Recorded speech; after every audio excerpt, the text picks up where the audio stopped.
Welcome to Crisis in Perception, where we examine the systems shaping our world. All right, just a quick heads up before we dive in. What you're about to see is a compressed structural companion to our full deep dive. So it's not a summary, and it's definitely not any kind of advice. Think of it more like we're mapping out the blueprint of a big idea. So today, we're going to be unpacking the core structural arguments from Thomas Piketty's collection of essays, Why Save the Bankers? Now, he wrote these right in the middle of and in the aftermath of the 2008 financial crisis, which is, super important context. Okay, so our path today is going to follow a really clear structural arc. First, we'll look at the system itself. Then, we'll get into the incentives it creates, which leads us to its pretty predictable outcomes. After that, we'll ask, why does it stick around? And finally, we'll zoom out to see how it all plugs into one single global structure. Ready? Let's get into it. All right, first things first, we've got to define the machine we're actually looking at here. What is the fundamental architecture that led to the crisis in the first place? So the title of the book itself poses that central question, right? Why save the bankers? But to even begin to answer that, we can't just focus on the individual people or the specific moment the crisis hit. No, we've got to zoom out and look at the actual design of the system they were all operating inside of. And here it is, the whole system in a nutshell. Based on Piketty's analysis, what we're dealing with is a financial system that's essentially designed to concentrate wealth. It's kept stable by the immense power of central banks, but at the same time, the power of democratic governments to, tax and spend, what's called their fiscal authority, that's kept pretty limited in comparison. This idea right here, this is our foundation for everything else. Okay, so how does a system like that actually work? What are the real rules of the game here? Let's dig into the core mechanic that makes it all tick.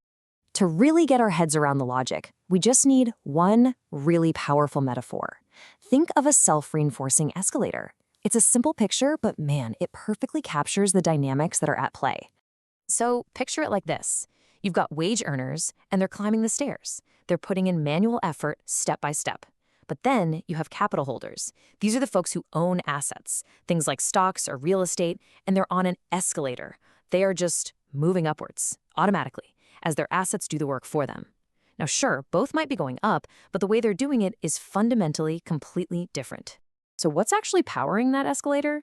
Well, first, there's this foundational idea that the return on capital, money making money, tends to grow faster than wages from a job.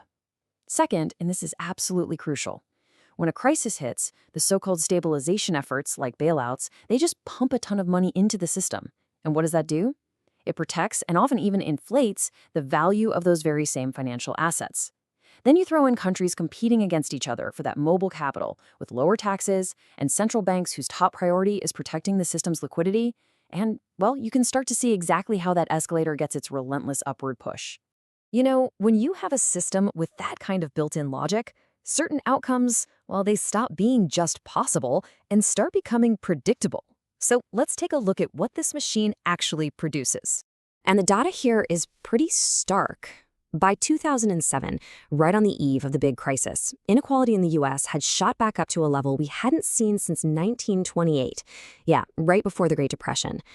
This wasn't some kind of random accident. It was the totally predictable result of the system we've just been talking about. And that kind of extreme wealth concentration, it has very real consequences. It creates a massive imbalance in political influence. It often leads to cuts in public spending, austerity right after a crisis. And ultimately, it puts this deep, persistent strain on our democratic institutions. The key thing to remember is that these aren't separate problems. They're all interconnected outcomes of the same system. And Piketty himself just nails the issue with this quote. The really crucial takeaway here is that the system's results aren't just about who works the hardest or who's the smartest. Nope. They are heavily skewed by two things that are pretty arbitrary. The wealth you start with, what you inherit, and the totally unpredictable returns the market decides to give you on that wealth. So if the outcomes are so severe, you have to ask, why does the system just keep going? Well, the answer seems to be hidden in how we respond to the very crises that the system itself creates. That escalator just keeps on running because our interventions are designed to stabilize, not to restructure. Think about it. When the system breaks, what's the primary goal? It's to pump in cash, prevent a total collapse, and save the banks. And what that really does is prop up the value of all those financial assets.